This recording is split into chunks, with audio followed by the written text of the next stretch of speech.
నమస్కారం, BNR news వార్తలకి స్వాగతం. నా పేరు మాధురి. వార్తల్లో ముందుగా హెడ్లైన్స్.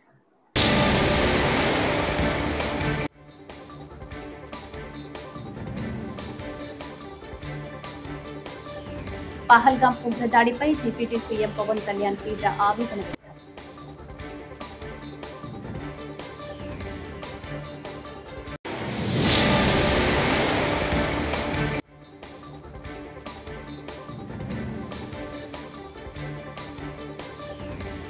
ఉగ్రదాడి మృతుల కుటుంబాలకు వైఎస్ జగన్ సంతాపం.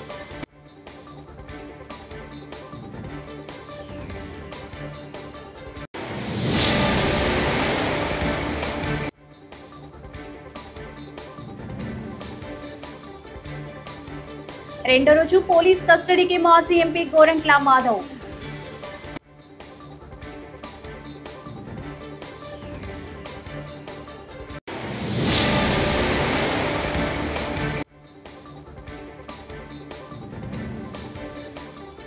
మెజార్టీ కార్పొరేటర్లు వైఎస్ఆర్సీపీతోనే ఉన్నారు. బొత్స సత్యనారాయణ.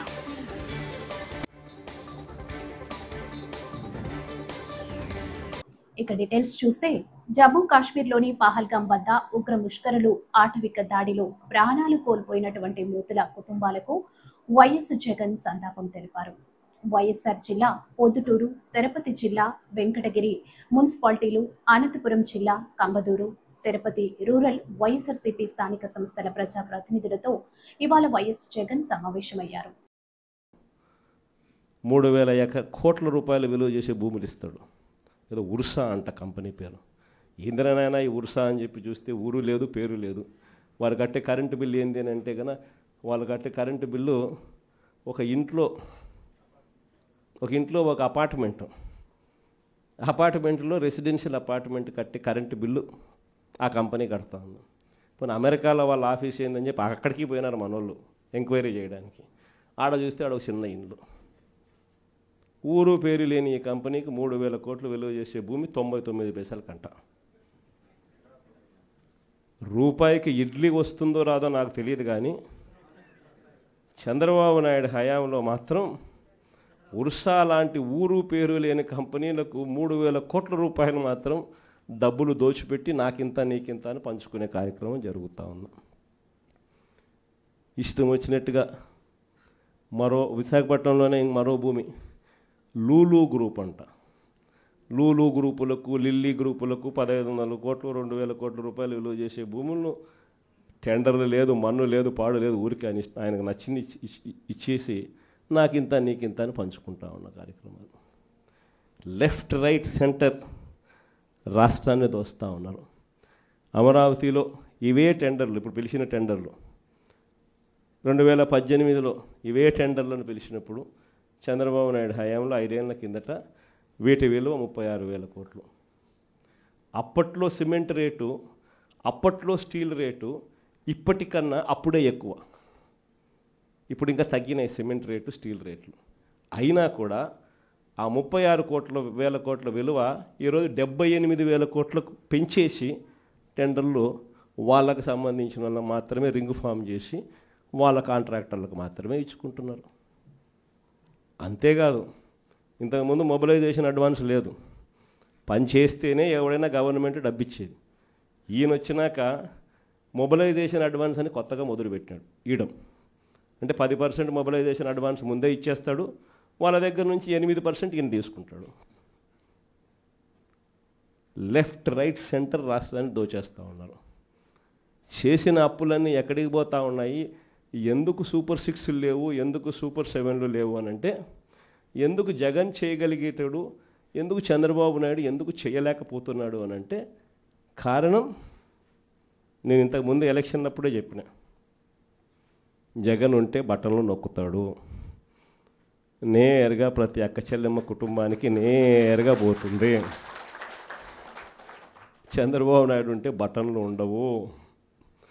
చంద్రబాబు నాయుడు ఉంటే నేరుగా ఆయన జోబీలోకి మాత్రమే పోతుంది అని చెప్పి ఎలక్షన్ పహల్గాం ఉగ్రదాడిపై డిప్యూటీ సీఎం పవన్ కళ్యాణ్ తీవ్ర ఆవేదన వ్యక్తం చేశారు. 30 మంది అమాయకుల హత్యను తీవ్రంగా ఖండించారు. ఈ ఘటనకు రాజకీయాలతో ఎలాంటి సంబంధం లేదని, ఉగ్రవాదం దేశవ్యాప్తంగా కన్నీళ్లు తెప్పిస్తుందని అన్నారు.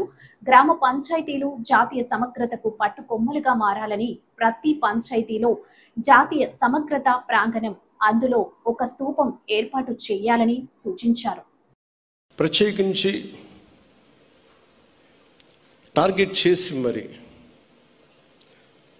దాదాపు 30 మందిని చంపేయటం, చాలామంది క్షతగాత్రులు అవ్వటం, నా మనసుని చాలా కలిసి సగటు భారతీయుడిగా, నథింగ్ టు డూ విత్ దీని పాలిటిక్స్ సంబంధం లేదు.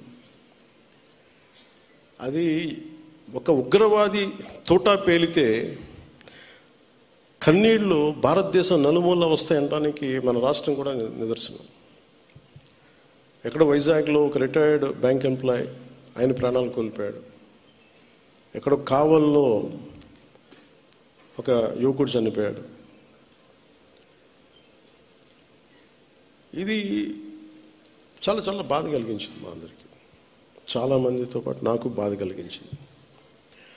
అంటే గ్రామాలు should be a part of national integration.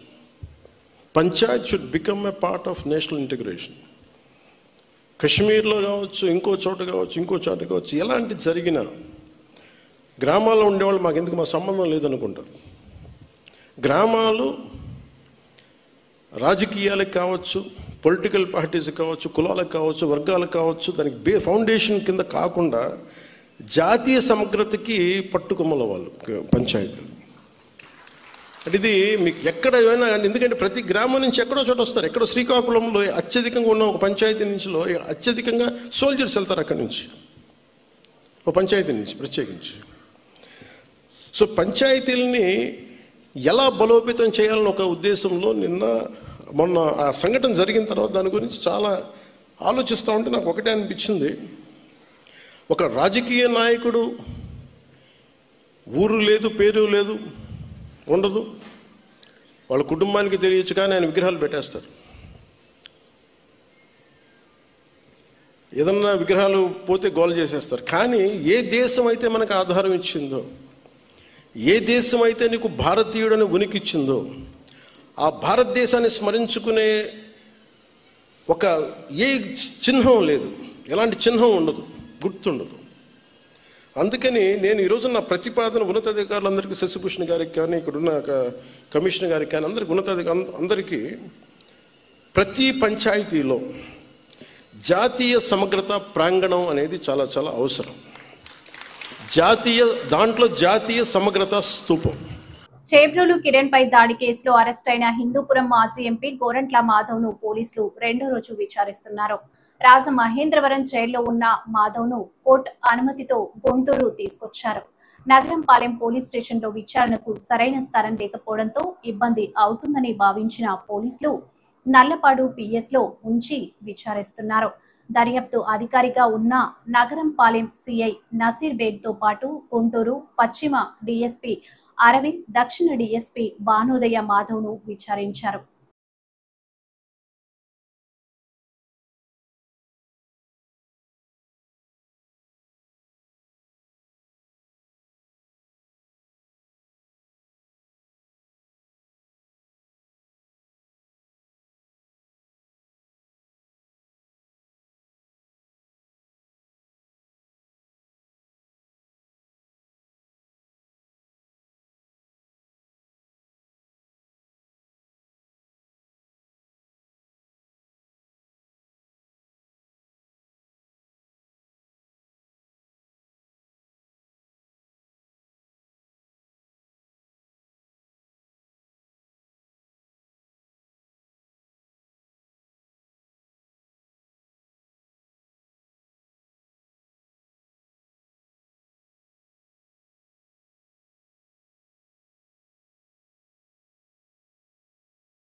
కూటమి నేతలు ఎన్ని ప్రలోభాలకు గురి చేసినా మెజార్టీ కార్పొరేటర్లు వైఎస్ఆర్సీపీతోనే ఉన్నారని శాసన మండలిలో విపక్ష నేత బొత్స సత్యనారాయణ అన్నారు.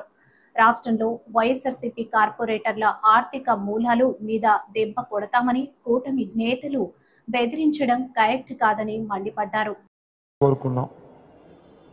రెండో విషయానికి వచ్చినప్పటికీ నేను మొన్న మేయర్ ఎన్నికలు జరిగినాయి. ఆ ఎన్నికల్లో ఏదైతే మన 32 మంది కార్పొరేటర్లు ఇప్పుడు ఉన్నారో మీ అందరూ కూడా పార్టీ మాట పట్ల జగన్మోహన్ రెడ్డి గారు ఇచ్చిన ఆయన మీద ఉన్న పార్టీ పట్ల విధేయత పట్ల ఆయన మాటకి విలువ పట్ల మీరందరూ కలిసికట్టుగా ఉండి మరి మనం సాధించుకుందాం అనుకున్నాం. కానీ దురదృష్టం మనందరం ఓడిపోయాం. అందులో ఇంకా దాన్ని అంగీకరించవలసిందే. ఇందాకేదో కొంతమంది మెత్తలు మనం ఓడిపోలేదు గెలిచాము, లేదా అత్యవసర మార్కులతో ఓడిపోయాము. ఓటమి అనేది గెలుపు ఓటమి ఉంటాయి తప్ప ఫస్ట్ క్లాస్లు సెకండ్ క్లాస్లు లేదా డిస్టింక్షన్లు ఉండవు. గెలుపా ఓటమా. కాబట్టి మనం ఓడిపోవడానికి కారణం బుద్ధున్న మీరు కాదు, ఓడిపోవడానికి కారణం మీ అందరం. ఓడిపోవడానికి కారణం ఎవరంటే మేము మా నాయకత్వాలు సరిలేక, మా తాలూకా నడవలు సరిలేక. నేను చూశాను, కొట్టొచ్చినట్టు చూశాను, ఈ ఎన్నికల్లో చూశాను. నాయకత్వం ఉన్న నాయకులు ఎంతసేపు కూడా వారికి వచ్చి కంట్రోల్ కావాలని కోరుకున్నారు. కానీ వాళ్ళతో కింద వ్యక్తులతో కోఆర్డినేషన్ కోరుకోలేదు. కోఆర్డినేషన్ కోరుకుంటే వాళ్ళ ఈ పరిస్థితి కాదు.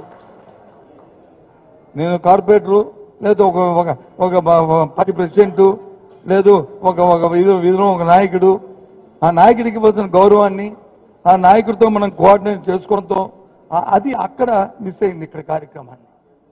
అందుకు ఇవాళ ఈ పరిస్థితి వచ్చినాయి. సరే, గెలుపుకోవడంలో అనేవి రాజకీయాలను సహజం. మన సాధారణ ఎన్నికలు జరిగినప్పుడు 175లో 11 మంది గెలుచాం, 109. ఎన్నో కారణాలు, ఎన్నో సంక్షేమానికి 270 కోట్లు ఇచ్చినప్పుడు, 2,70,000 కోట్లు ఇచ్చినప్పటికి కూడా, ఎన్నో మంచి పనులు చేసినప్పటికి కూడా ఎక్కడో ఏదో ఇంకా ప్రజలు ఆశించిన దానికి మనం అందుకోలేకపోయాం. కాబట్టి ఆ రోజు అది వచ్చింది. సరే, ఇప్పుడైనా కమ్ముడిపోయింది లేదు. ఇది ఒక గుణపాఠంగా, ఇది అందరికీ మనొక పిలుపుగా మనం ఆలోచన చేస్తూ మనందరం కలిసి కట్టుకుంటే అప్పుడు సాధించడానికి ఏం లేదు. ఎందుకంటే రేపు రాబోయే కాలంలో దాన్ని తప్పకుండా మనం సాధించుకోవచ్చు. అది వచ్చి XYZ ఆ నుంచి పోయింది, వీళ్ళ నుంచి పోయింది, వీళ్ళ నుంచి పోయింది. మనందరం కూడా, నేను అందుకే చెప్పాను, మీ అందరూ కాదు, మా లైన్ వచ్చి సరిగ్గా ఉంటే ఇష్యూ లేదు. మా లైన్లో మాకు సరిగ్గా లేకపోవడం వల్లే, మీతో కోఆర్డినేట్ చేయకపోవడం వల్ల ఈ అనార్థం వచ్చింది. మనం మొదటి రోజు మీటింగ్ పెట్టుకున్నాం, మీకు అందరు జ్ఞాపకం ఉంటుంది. ఇక్కడ మన బీచ్ ఆఫీస్లో ఆ రోజుకి మన సంఖ్య తెలుసు. మళ్ళీ ఇక్కడ మీటింగ్ పెట్టుకున్నాం, ఆ రోజుకి మన సంఖ్య తెలుసు. అప్పటికే దగ్గర 7. అంతకుముందు తిరుమల శ్రీవారిని సినీ నటి మీనాక్షి చౌదరి దర్శించుకున్నారు. వేకువజామున శ్రీవారి సుప్రభాత సేవలో ఆమె పాల్గొన్నారు. అనంతరం ఆలయంలో స్వామివారిని దర్శించుకుని మొక్కులు చెల్లించుకున్నారు. దర్శనానంతరం రంగనాయకుల మండపంలో టీటీడీ అధికారులు ఆమెకు వేద ఆశీర్వచనం చేసి స్వామివారి తీర్థ ప్రసాదాలను అందజేశారు.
చాలా బాగా జరిగింది అండి. ఇది నా ఫస్ట్ టైం సుప్రభాత్ దర్శన్కి అండ్ చాలా చాలా హ్యాపీగా చాలా సంతోషంగా ఉంది అండ్ హోప్ఫుల్లీ మళ్ళీ ఇక్కడ రావడం అది అవకాశం అయితే డెఫినెట్గా నేను వస్తా. So thank you so much అండి. Thank you. ఇప్పుడు నాగ చైతన్యతో ఒక మూవీ ఉంది అండ్ నవీన్ పులిశెట్టి గారితో ఒక మూవీ ఉంది. సో ఇది రెండు అండ్ ఇంకా అనౌన్స్మెంట్స్ ఉన్నాయి. అది ఒకసారి ఫార్మల్లీ అనౌన్స్ చేస్తే నేను చెప్తాను మీకు. Thank you. దేశానికి ఎంతో కీలకమైన కాశ్మీర్లో ఇటీవల ఎన్నికలు నిర్వహించి ప్రజాస్వామ్యాన్ని పునరుద్ధరించారు. ఉగ్రవాదాన్ని నిర్మూలించి గత 3 ఏళ్లుగా ప్రశాంత వాతావరణంలో అభివృద్ధికి శ్రీకారం చుట్టారు. అలాంటి సమయంలో ఉగ్రదాడి జరగడం చాలా బాధాకరం. దేశంలో ఉన్న ప్రతి ఒక్కరూ దీన్ని తీవ్రంగా ఖండించాలి అని ముఖ్యమంత్రి చంద్రబాబు నాయుడు పేర్కొన్నారు. పహల్గాంలో ఉగ్రదాడిలో మృతి చెందిన విశాఖవాసి చంద్రమౌళి మృతదేహాన్ని బుధవారం రాత్రి అధికారులు విశాఖ విమానాశ్రయానికి తీసుకొచ్చారు. చంద్రబాబు అక్కడికి చేరుకుని నివాళులర్పించారు. ఉగ్రమూకాల దాడిలో మృతి చెందిన చంద్రమౌళి కావలికి చెందిన మధుసూదన్ రావు చిత్రపటాలతో నిర్వహించిన శాంతి ర్యాలీలో పాల్గొన్నారు. దేశం మొత్తం షాక్ గురి చేసింది. ప్రపంచాన్ని కదిలించే పరిస్థితి తీసుకొచ్చింది. అతి దారుణంగా విహారయాత్రకు పోయినటువంటి యాత్రికుల పైన విశిక్షణారహితంగా కాల్పులు చేయడం, అది కూడా ఇప్పుడే చంద్రమౌళి గారితో అక్కడ ఉన్న వ్యక్తి ప్రత్యక్ష సాక్షి శశిధర్ గారు వచ్చారు. ఆయనతో మాట్లాడినప్పుడు ఆయన చెప్పిన విషయం ఏదైతే అక్కడ వీళ్ళందరూ ఉన్నారు, టాయిలెట్ కోసం బాత్రూమ్స్కి వెళ్ళారు. వెళ్ళిన సమయంలో ఒక 2 వ్యక్తులు మొత్తం ఇష్టానుసారంగా AK-47 లాంటి గన్ పెట్టుకొని కాల్చుకుంటూ వస్తున్నారు. వీళ్ళు అక్కడి నుంచి పరిగెత్తారు. మిగిలిన ఫ్యామిలీ మెంబర్స్ ఎవరైతే మగవాళ్ళు ఉన్నారో కొంచెం ముందు పోగలిగారు. ఈయన కూడా వెళ్ళాడు కానీ కొంచెం వెనకబడ్డాడు. దాంతో ఈయన్ని ఆయన కళ్ళ ముందరనే కాల్చి చంపేసే పరిస్థితికి వచ్చారు. కళ్ళ ఎదుటిగా చూసిన ప్రత్యక్ష సాక్షి శశిధర్ గారు. అది చూసినప్పుడు ఎంత అనాగరికంగా మానవత్వం లేకుండా వీళ్ళు ప్రవర్తించేది ఒక ఉదాహరణ. అది కూడా భార్యాభర్తలు 2 కపుల్స్ వెళ్లారు. విశాఖపట్నం నుంచి 3 కపుల్స్ వెళ్లారు. ఆడవాళ్ళను వదిలిపెట్టి మగవాళ్లే కాల్చారు సెలెక్టివ్గా. అదే మరి ఇవన్నీ చూస్తే ఒక టార్గెటెడ్ గా కావాలని చేశారు తప్ప ఇంకోటి కాదు. జమ్మూ కాశ్మీర్ పహల్గాం ప్రాంతంలో భారతీయులపై పాకిస్తాన్ ఉగ్రవాదులు జరిపిన దాడిని తీవ్రంగా ఖండిస్తున్నామని ఉగ్రవాదుల దాడిలో మరణించిన భారతీయుల కుటుంబాలకు తెలుగుదేశం పార్టీ తరపున ప్రగాఢ సానుభూతి తెలియజేస్తున్నట్టు రాజమహేంద్రవరం సిటీ ఎమ్మెల్యే ఆదిరెడ్డి శ్రీనివాస్ అన్నారు.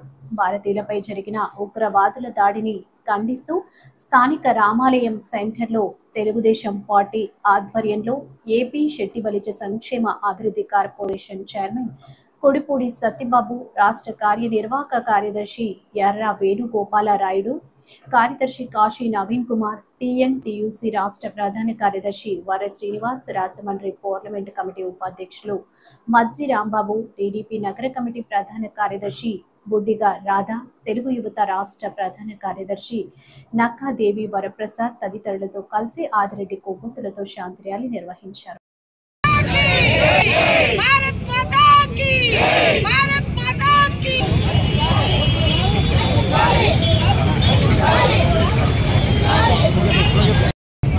పహల్గాం ప్రాంతంలో ఏదైతే ఉగ్రవాదుల ఒక దాడులో మరణించిన వారందరికీ కూడా ప్రగాఢమైన సానుభూతి తెలియజేస్తా ఉన్నాం.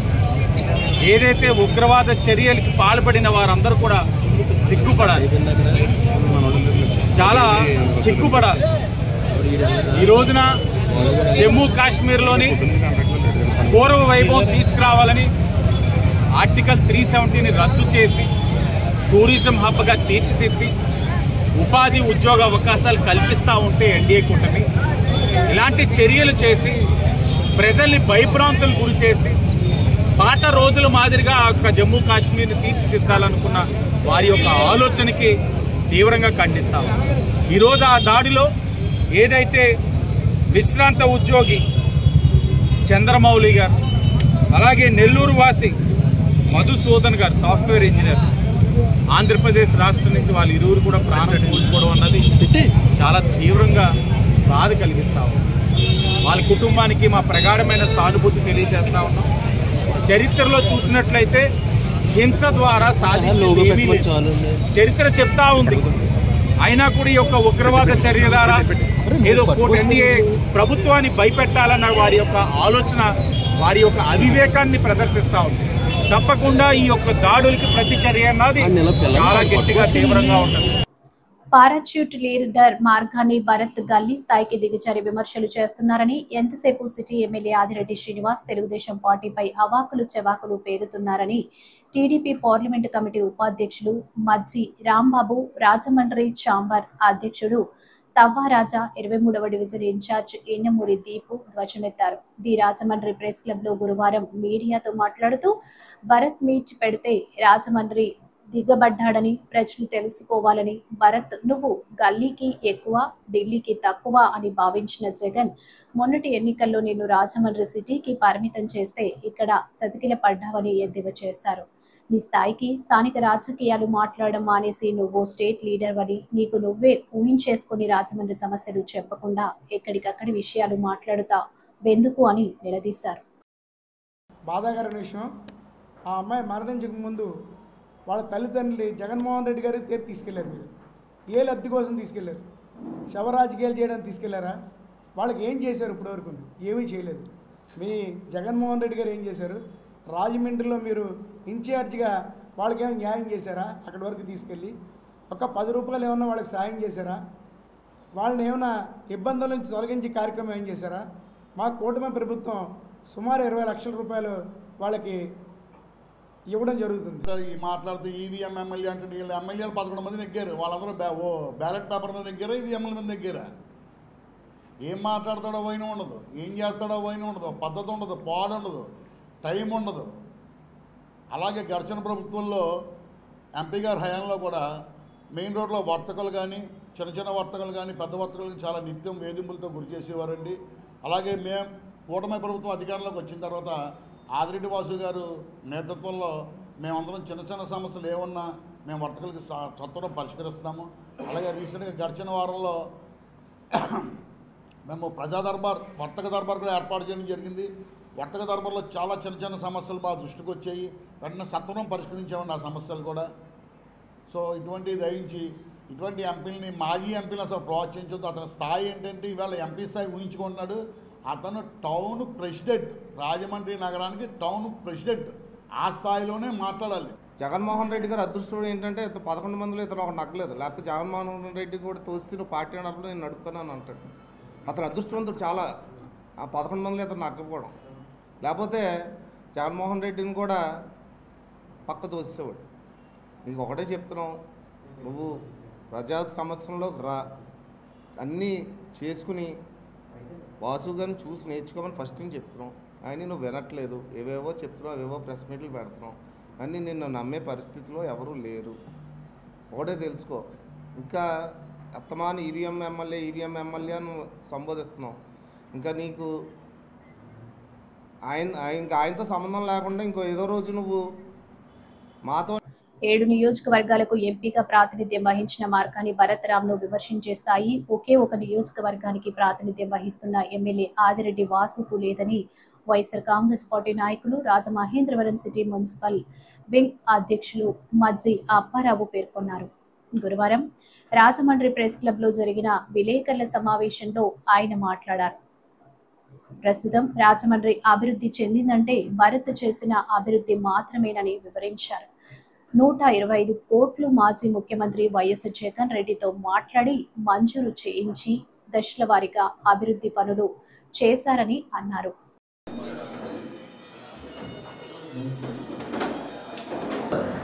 అభివృద్ధిపై తెలుగుదేశం చోటా మాట నాయకులతో సహా పెద్ద నాయకులతో కూడా రండి వేళ చర్చిందాం. మీకు దమ్ముంటే మీ భాష మాకు రాదు. ఈవేళ మేము ప్రెస్ మీట్ పెడతారు, ఇంకా చెత్త వాళ్ళతో మీరు పెట్టించేదో తిట్టింటారు. అది కాదు విధానం. మీకు ఏమాత్రం దమ్ముండా ఆదిరెడ్డి వాసు గారి స్థాయి ఏంటి, మార్గాని భర్తరామ్ గారి స్థాయి ఏంటి, ఆయన చేసిన అభివృద్ధి 5 సంవత్సరాలు ఏం చేశారు, మీరు చేసిన ఈ 10 నెలలు ఏం చేశారు? రెండు సుబ్రహ్మణ్యం మైదానంలో చర్చకి మేము సిద్ధంగా ఉన్నాం. మేము మా పార్టీ అగ్రనాయకులు కూడా వస్తారు. మీకు దమ్ముందా? చర్చ పెట్టించే దమ్ము. ఇలాంటి చీటిమాటి మాటలు కానీ, ఆయన మీద లేనిపోయిన అపోదలు కానీ, ఆయన ఆత్మాభిమానం దెబ్బతీసేలాగా చెత్తవాత మాటలు కానీ ఆడించకండి. మీరు చేసే పనులు మళ్ళీ మళ్ళీ చెప్తున్నాం. జరగాల పెళ్ళి మళ్ళీ మళ్ళీ చెలికన్నట్టుగా మీరు చేసిన శంకుస్థాపనలు చేస్తున్నారు. ఇవన్నీ గమనించండి. భర్త గారి ముందు ఒకటి, భర్త గారి తర్వాత రాజమండ్రి చరిత్ర అభివృద్ధి ఏది చేసినా సరే ఆయన మాత్రమే కనపడుతుంది చెప్పి తెలియజేసుకుంటున్నాం. ఒక రాజమండ్రి ఒక ఎంపీ చేసాడు ఆయన స్థాయి ఏంటనేది ఆయన విలువ మీరు తెలుసుకోండి. ఆదిరెడ్డి వాసు గారు, మీరు ఎమ్మెల్యే గారు, మిమ్మల్ని కూడా మేము చాలా గౌరవిస్తాం. మీరు మా భర్త గారు చేసి ఆడు, తర్వాత ఏమో సుడిగాలి ఎంపీ, పారాసిట్ ఎంపీ అంటారు. ఆహనా పెళ్ళంట్లోనే చూడు బ్రహ్మానందంగా ఉంటాడు. ఆహనా పెళ్ళంట్లోనే అందరూ కోడ శ్రీనివాసరావు నాకేటి నాకేటి నాకేటి అంటే నా క్యారెక్టర్ మీది, అది అర్థం చేసుకోండి. అర్థమైందా? మీరు ఎలా ఉంటుందండి మీ క్యారెక్టర్? ఈ రోజు నాకు ఏం చెప్తావో చేస్తాను. ఈ వార్తలు ఇంతటితో సమాప్తం. నమస్కారం.